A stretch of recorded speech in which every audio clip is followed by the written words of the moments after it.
Korg Liano. Ayan. Ayan, dito kami ngayon sa church.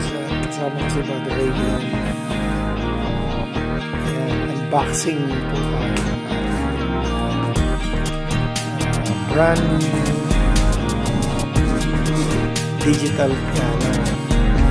Kasi nasira yung isang kilong gamit natin.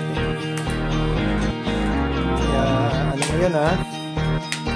Pag nag-practice kayo, huwag itong bago ang gagamitin. Sa mga nag-aaral, itong luma ang gagamitin ninyo sa practice.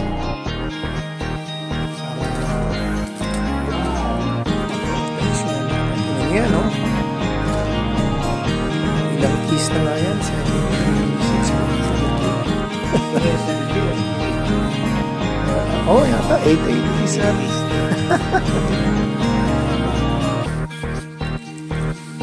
Ayan.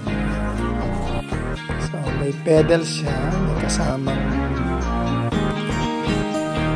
headphones. Tanggalin itong box. Removing the box.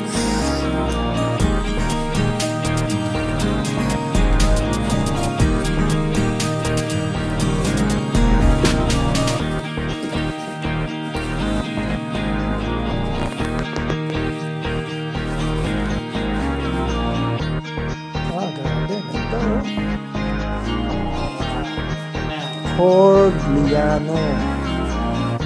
Salamat pala kay Pastor Dave Guitar, kay Brother Lan Villamor, tips.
Dito yung power cable niya.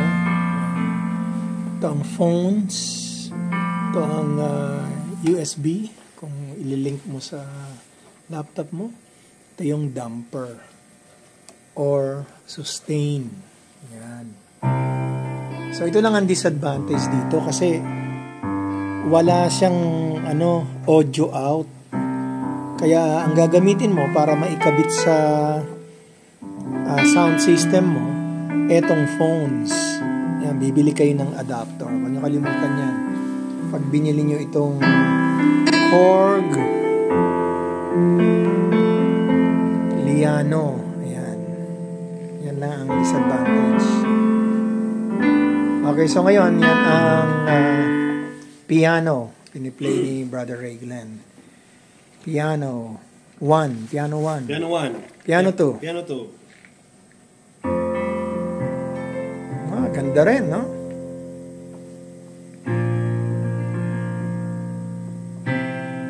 Parang yung 1, no? Parang matinis siya, no? Matreble, no? Electric piano. Wow!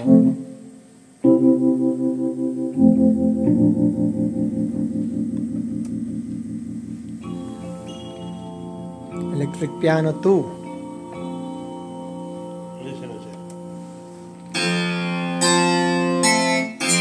Harpsichord.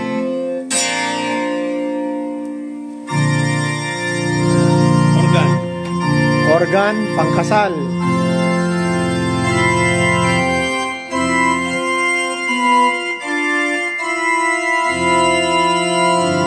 P organ nakalagay. P. Ano kaya ang P? P organ.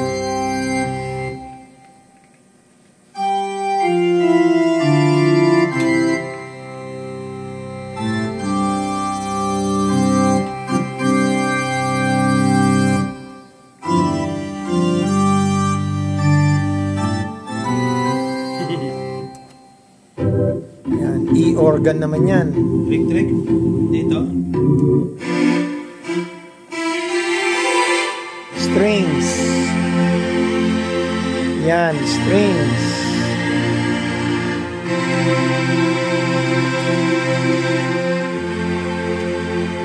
$88 keys ba ito? Nang sa atin?